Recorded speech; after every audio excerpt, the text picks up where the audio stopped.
औद्योगिक क्षेत्रहरूको विस्तार र निर्माण त्यो गरिएको छ।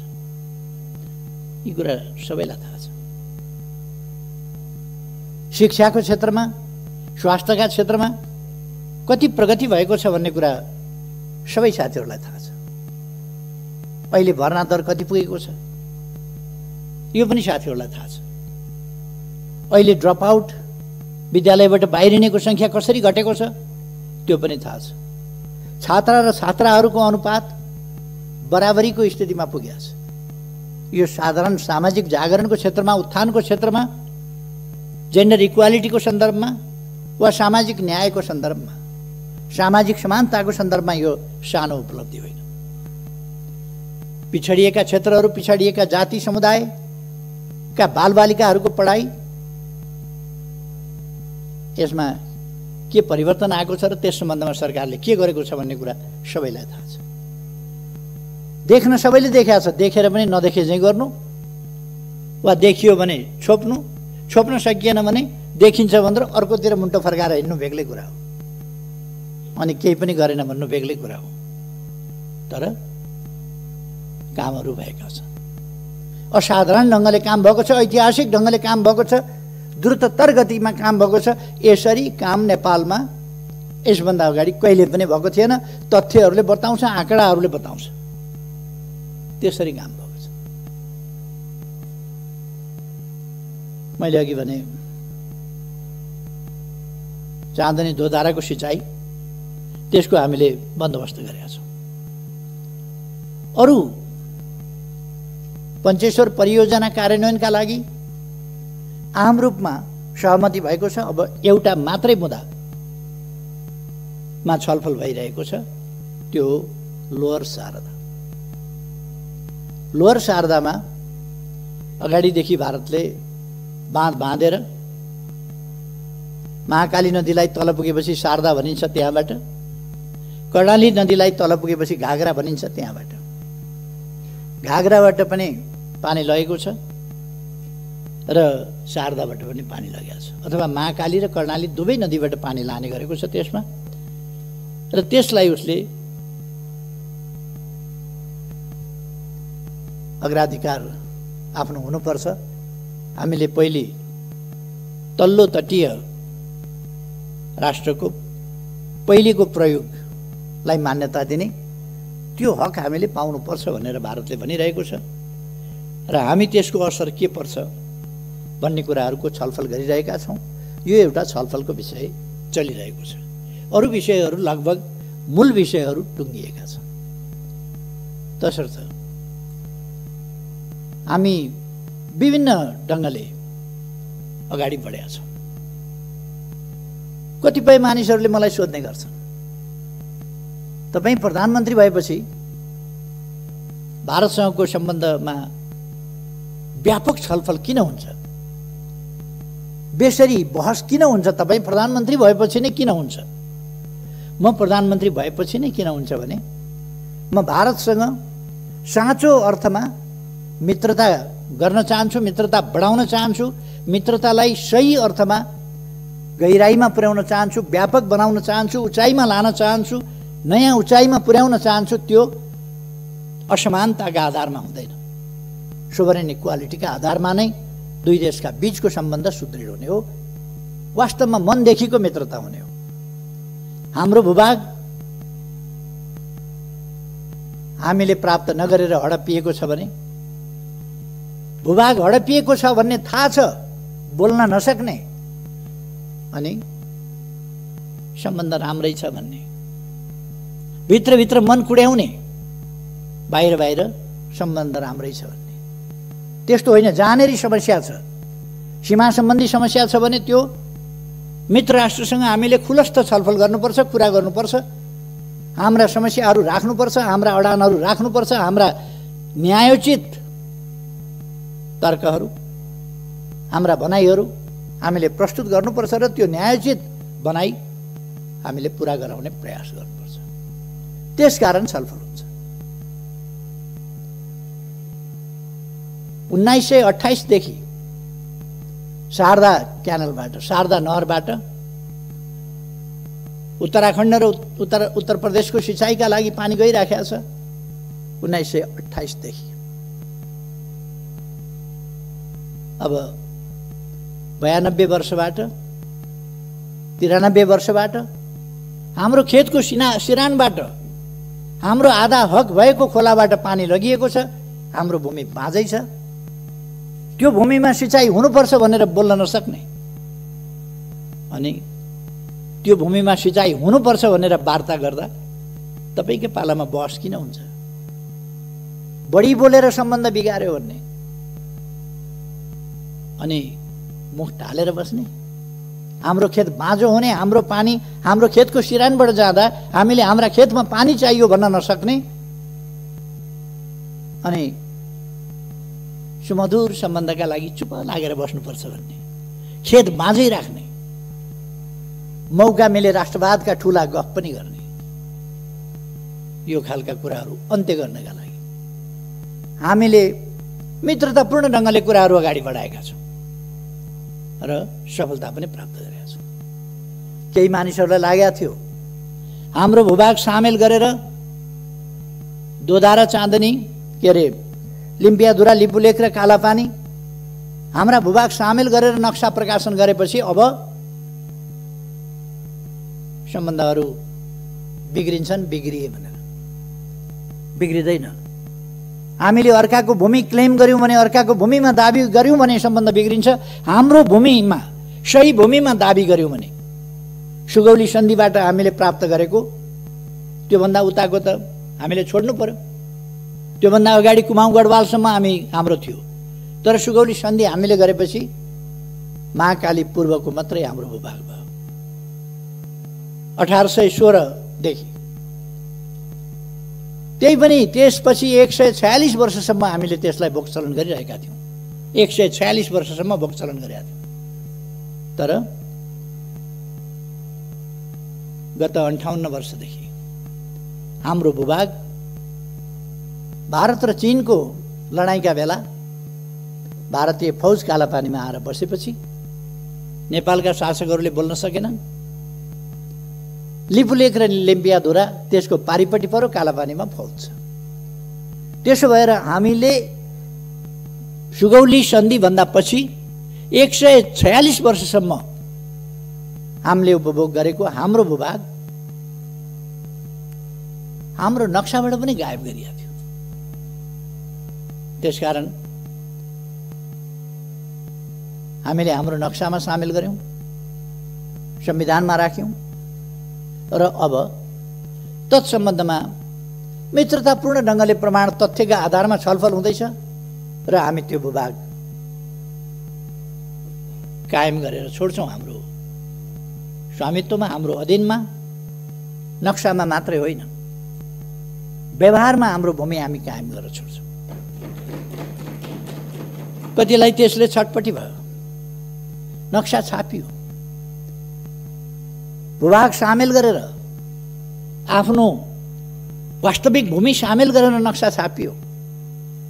त्यो नक्सा छापिएपछि संविधान संशोधन भयो। हाम्रो निशान छापमा त्यसलाई सामेल गरियो, संविधानको अङ्ग बनाइयो। यी सबै कुराले कतिपयलाई छटपटी हो। पहिलोपल्ट संविधान जारी गर्न पहल गरे बापत, संविधान दृढतापूर्वक जारी गर्न अगुवाई गरे बापत, त्यस बापत लगाइएको नाकाबन्दीको दृढतापूर्वक सामना गरे बापत, एउटा देश बेष्टित नेपाललाई अर्कोतिरबाट पनि यातायात र पारवहनको सन्धि गरेर भूपरिवेष्टित होइन, भूजडित देशको रूपमा परिवर्तन गरेपछि, माथि उठाएपछि उत्तरी सिमानाका पनि थुप्रै नाकाहरू खोलेर हाम्रो उत्तरी क्षेत्रको जनजीवनलाई सहज सरल बनाउने अभियान सुरु गरेपछि, यस्ता थुप्रै कामहरू भएपछि हामीले रेल, पानी जहाज, जलमार्ग आदि समेतको उपभोग गर्ने भएपछि, संसद भवन पनि बनाउँछु भनेपछि, मन्त्री क्वार्टर पनि पुरानो भयो त्यसलाई पनि व्यवस्थित गर्छु भनेपछि, सांसद क्वार्टरहरू पनि बनाउँछु भनेपछि, सभा हलहरू पनि काठमाडौँमा बनाउँछु भनेपछि, लुम्बिनीमा बेग्लै परिवर्तन ल्याउँछु भनेपछि, लुम्बिनीमा 5000 अट्ने ध्यान केन्द्र र सभा हल निर्माण गर्छु भनेपछि, लुम्बिनीको उराट लाग्दो सिसौ गाडीलाई एउटा बगैँचाको रूपमा परिणत गर्छु, बुद्ध भूमिको रूपमा भनेपछि,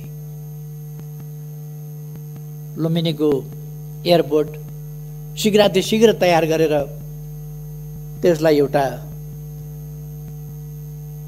बुद्ध मार्गीहरूको, बुद्ध धर्मावलम्बीहरूको र अरूको समेत पर्यटकहरूको एउटा महत्त्वपूर्ण आगमन स्थलको रूपमा विकास गरेपछि, राजमार्गबाट सदरमुकाम र सीमासम्म 6 लेनका बाटाहरू, कहीँ 4 लेनका बाटाहरू निर्माण गर्ने भनेपछि, शहरीकरणको अभियानलाई तीव्र गतिका साथ अगाडि बढाएपछि, जनताका सुविधाका निम्ति अनेक कामहरू गरेपछि, आत्तिएर त्यस बेला पनि त्यो सही गठबन्धन तोडेर अर्कातिर हाम फाल्ने काम भएको थियो र त्यो सरकार ढाल्न पर्ने कारण कसैले बताओस्, त्यो सरकार ढाल्न पर्ने उचित कारण के थियो? थियो कारण सही नसक्नु भएको विकास निर्माणले गर्दा, देशले छलाङ मारेकोले गर्दा भन्दा क्रमभङ्ग त भएको थियो नि, छलाङ त मारेको थियो नि, तर त्यसले महाविपत्तितिर देशलाई लगेको थिएन। त्यसकारण आपद पर्यो र त्यो सरकार ढालिएको थियो। यसपल्ट पनि विकास निर्माणका कामहरू तीव्रताका साथ हुँदैछन्। तातो पानी बाटो बन्दैछ, केरुङतिर अब टनेलबाट पनि जाने, टनेल मार्गको पनि सर्वे भइरहेको छ। टनेल मार्गबाट पनि हामी केरुङ जान्छौँ र 1 घण्टाभित्र अब चिनिया बोर्डरमा जान्छौँ। कुनै पनि समयमा आवागमन अवरुद्ध नहुने किमाथाङ्गाको बाटो हामी तयार गर्दैछौँ। ओलाङछुङ घोलाको बाटो हामी तयार गर्दैछौँ। महाकाली करिडरको बाटो हामी तयारी गर्दैछौँ। महाकालीको पुल तपाईँहरूले हेर्नुभएको होला, निर्माण भइसक्न लागेको छ, आधाभन्दा बढी निर्माण भइसकेको छ। स्ल्याबहरू हाल्ने सबै अलिकति केही कामहरू बाँकी छ, त्यो पनि तयार हुन लागेको छ। झोलुङ्गे पुलले विस्थापित गर्ने तुइनहरूलाई टायरबाट तर्न पर्ने, दुःखद स्थितिको अन्त्य गर्ने, तुइनबाट तर्न पर्ने महाकालीको स्थितिलाई अन्त्य गर्नका लागि त्यहाँ पुलहरू बनेका छन्। अनि छटपट्टि हो, के भनेर आलोचना गर्ने होला, के भनेर होच्याउने होला, उपलब्धिहरूलाई के भनेर ओझ्यालमा पार्ने होला, भिजनलाई के भनेर ओझ्यालमा पार्ने होला। यसै काममा केही मानिसहरू लागे, ईर्ष्या र डाहले। अनि स्थिरता स्थायित्व हुन नदिनका लागि निर्वाचनबाट आएको प्रधानमन्त्रीलाई बीचमा षड्यन्त्र गरेर प्रधानमन्त्री हट्नुपर्छ कि हट्नुपर्छ,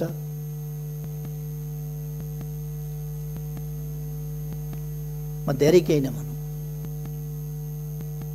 मैले नै दिएका अवसरहरूको दुरुपयोग गरेर उही सिंह बनाइदियो, सिंहले आफैलाई झम्टिने स्थिति, त्यो सिर्जना गर्ने त्यस प्रकारको अवस्था बन्यो। वास्तविक स्थिरता के हो? वास्तविक स्थायित्व के हो? कथम कदाचित सरकार बन्न सकेन भने संविधानले स्थिरता 5 वर्षमा चुनाव गर्नेलाई मात्रै भनेको छैन। संविधानले सरकार बन्न सकेन भने तत्काल चुनावमा जाने व्यवस्था गरेको छ संविधानको धारा 76 को साथले। तत्काल चुनावमा जाने व्यवस्था गरेको छ। सरकार बनेन भने, बहुमत कसैको आएन भने, 2 वा 2 भन्दा बढी दलहरू मिलेर सरकार बनेन भने, अनि प्रमुख पार्टीले सरकार बनाउन सकेन वा विश्वासको मत प्राप्त गर्न सकेन भने, अथवा कुनै व्यक्तिले भरपर्दो ढङ्गले आधार लिएर गएर राष्ट्रपति कहाँबाट प्रधानमन्त्रीत्व लिएर आयो भने पनि 1 महिनामा विश्वासको मत प्राप्त गर्न सकेन भने उसले प्रधानमन्त्रीले अल्पमतको मात्रै होइन, अल्पमतकोले पनि एउटा इन्डिभिजुअल प्रधानमन्त्रीले पनि, पार्टी बिनाको पनि हुन सक्छ, एउटा व्यक्ति सांसदले, दलको नेताले होइन, व्यक्ति सांसदले पनि यदि विश्वासको मत प्राप्त गर्न सकेन भने उसको सिफारिसमा राष्ट्रपतिद्वारा संसद विघटन हुन्छ र नयाँ प्रतिनिधि सभा निर्वाचनका लागि मिति तोकिन्छ, नयाँ मिति तोकिन्छ। संविधानको धारा 76 को साथ। त्यसकारण चुनाव हुनु अस्थिरता होइन, अस्थिरता संविधान कार्यान्वयन सही ढङ्गले हुनु नहुनु हो। संवैधानिक बाटोबाट जाँदाखेरि अस्थिरता बनिँदैन। अस्थिरता त्यति बेला हुन्छ बाह्य शक्तिको इशारामा, बाह्य शक्तिको स्वार्थमा जब देशका शक्तिहरू गोटी बन्न थाल्छन् र राष्ट्रिय राजनीतिलाई अस्थिरतातर्फ धकेल्न थाल्छन्, अस्वस्थतातर्फ धकेल्न थाल्छन्, विकास निर्माणका काममा व्यवधान पुर्याउन थाल्छन् र निर्वाचित प्रधानमन्त्रीलाई काम गर्न नदिने, अप्ठ्यारो पार्ने स्थितिमा जान थाल्छन् र त्यस्तो स्थितिमा निरीह हुनुपर्ने स्थिति आउँछ। परिवर्तन उनीहरूले गर्न सक्छन्, हो त्यस्तो स्थिति स्थायित्वको स्थिति होइन, स्थिरताको स्थिति होइन। अहिले स्थिरताको स्थिति हो, कसैले पनि प्रधानमन्त्री हटाउन सकेन, चाहेर पनि हटाउन सकेन। यो स्थिरताको स्थिति हो, स्थायित्वको स्थिति हो। कसैले चाहेर पनि फेरबदल गर्न सकेन।